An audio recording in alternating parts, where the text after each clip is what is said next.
Earth has died before. Not permanently, obviously, since you're here to watch this, but the planet under your feet has, at different points in its 4.5 billion year history, been on fire. Frozen solid from pole to pole, poisoned by its own atmosphere, boiled into a hothouse, and swallowed whole by its own ocean. 10 times, in ways that would have killed you in minutes if you'd somehow been standing there, this planet became something almost unrecognizable as the one we live on now. Not science fiction, not speculation dressed up as fact. Documented, physically evidenced chapters of this planet's own biography, written into rock layers, ice cores, and fossils that are still being pulled out of the ground today. Let's go through them, working backward from the most recent to the strangest and most ancient, and see just how many times this planet has tried, in one way or another, to end everything living on it. Start 20,000 years ago, at the peak of the last glacial maximum. Shifts in Earth's orbit sent temperatures crashing worldwide, and ice sheets more than a mile thick came marching down from the Arctic, burying modern Canada, the northern United States, and huge stretches of Europe and Asia. The weight of that ice was so extreme it physically pressed the crust of the planet downward, and because so much of Earth's water was now locked up as ice, global sea level dropped by roughly 400 feet, draining the oceans and exposing enormous stretches of raw seafloor. With less open water, the whole water cycle broke down. Rain stopped falling across huge regions, turning them into freezing deserts, and violent dust storms tore across the exposed land, sometimes blotting out the sun for days. Early humans and the animals around them, mammoths, saber-toothed cats, all of it, were pushed to the edges of survival for thousands of years before the thaw finally came. Go back roughly 6 million years and the entire Mediterranean Sea disappears. A shift in the tectonic plates sealed off the connection at the Strait of Gibraltar, cutting the Mediterranean off from the Atlantic entirely. In a hot, evaporation-heavy climate with no river system able to keep up, the sea dried out almost completely within about 1,000 years, leaving behind a vast desert basin more than 2 miles below sea level, floored in a mile-thick layer of pure salt. For 500,000 years, that gap divided Europe from Africa. Then, the barrier finally gave way. Water from the Atlantic broke through and came roaring back in what's now called the Zanclean Flood, a wall of water moving at highway speed, refilling the entire basin in less than 2 years, in places raising the water level by dozens of feet in a single day. Jump to roughly 56 million years ago and the opposite problem hits. A massive, rapid surge of carbon, likely from volcanic activity and the sudden release of frozen methane from the seafloor, sent global temperatures rocketing upward within just a few thousand years, a geological eye blink. Palm trees and alligators ended up thriving in the Arctic, while equatorial regions turned lethal, with heat and humidity combining into conditions that would kill an unprotected person outright today. The oceans absorbed much of that extra carbon, turning acidic enough to dissolve the shells of countless marine organisms, while warm water simultaneously lost its oxygen, creating dead zones where sea life suffocated. On land, many mammals actually shrank in size over these generations, an odd survival response to a world suddenly short on food and unable to shed heat efficiently. This scorched, chaotic climate held on for more than 100,000 years. Now go back to the deadliest single stretch in the story of life on this planet, 252 million years ago. Enormous volcanic fissures in what's now Siberia opened up and didn't stop for what may have been close to 1,000,000 years, pumping out enough lava to bury an area the size of the continental United States under more than a mile of molten rock. As that magma tore through underground coal deposits, it effectively set part of the planet's fossil fuel reserves alight, blasting staggering volumes of greenhouse gas into the sky. Land temperatures shot past a lethal 120 degrees Fahrenheit. Oceans lost the majority of their oxygen. Some researchers believe oxygen-starved microbes in the dead water then began pumping out clouds of toxic hydrogen sulfide gas that bled into the atmosphere itself and may have damaged the ozone layer, letting through dangerous levels of solar radiation onto whatever life was left exposed on the surface. By the time it was over, an estimated 96% of marine species and 70% of land animals were gone. It's still the closest life on Earth has ever come to being wiped out completely, and it took the planet millions of years afterward to recover anything resembling its previous diversity. Around 300 million years ago, during the Carboniferous period, the danger wasn't heat or ice. It was the air itself. Enormous swamp forests were pumping out so much oxygen that atmospheric levels climbed to roughly 35%, nearly double what we breathe today. Because insects breathe through tiny tubes running directly through their bodies rather than lungs, their maximum possible size is limited almost entirely by how much oxygen is available. And in this supercharged atmosphere, they grew to sizes that sound made up.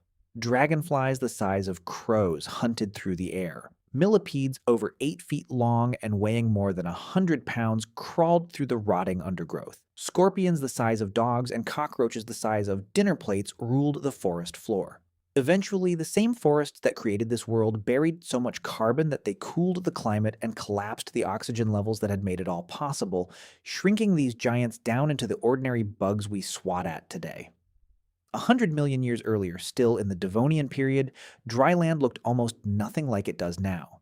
The very first true plants were only a few inches tall, but towering above them were strange trunk-like pillars up to 26 feet high.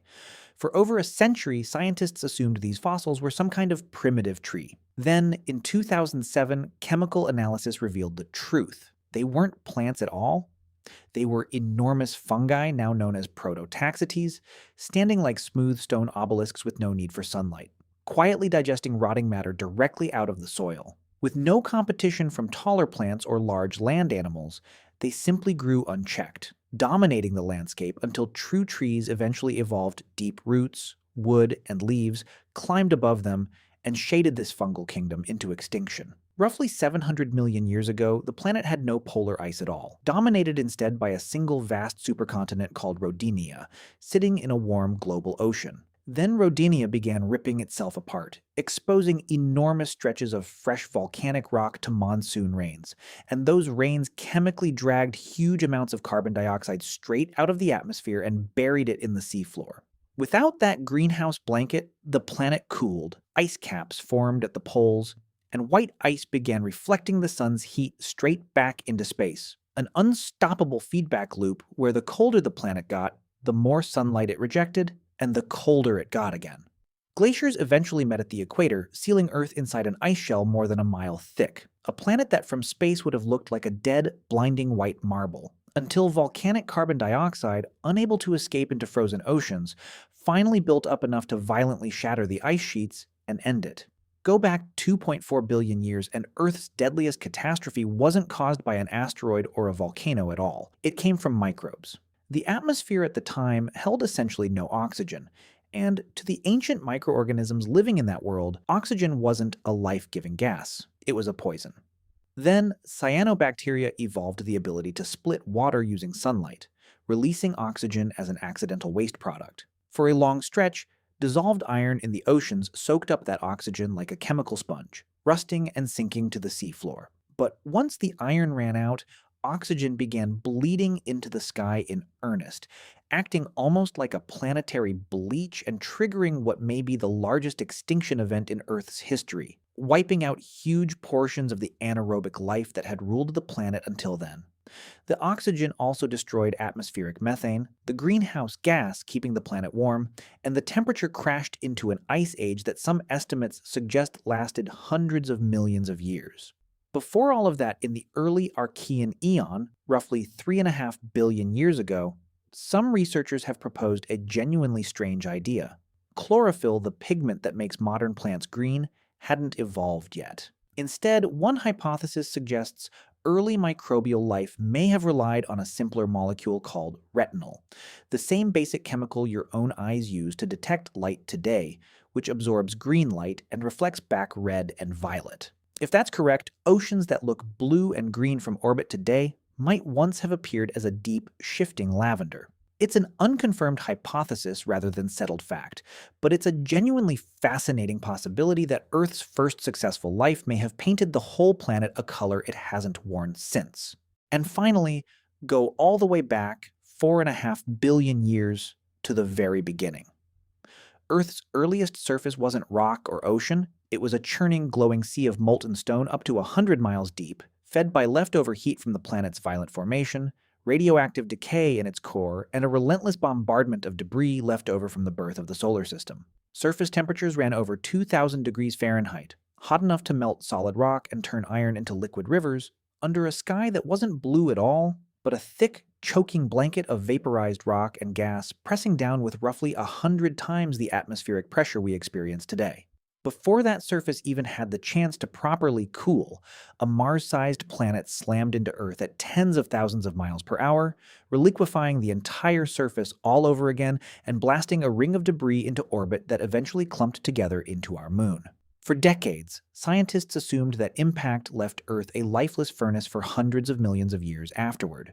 Then, tiny, nearly indestructible crystals called zircons, discovered in Western Australia and older than the continents themselves, told a different story. Evidence that Earth cooled, grew its first solid crust, and filled its first oceans with liquid water far earlier than anyone expected, setting the stage for life long before the planet had any right to be ready for it. 10 versions of this planet, frozen solid, boiled alive, poisoned by its own air, swallowed by its own ocean, and drained of it entirely. Every single one of them looks, from where we're standing now, like an ending.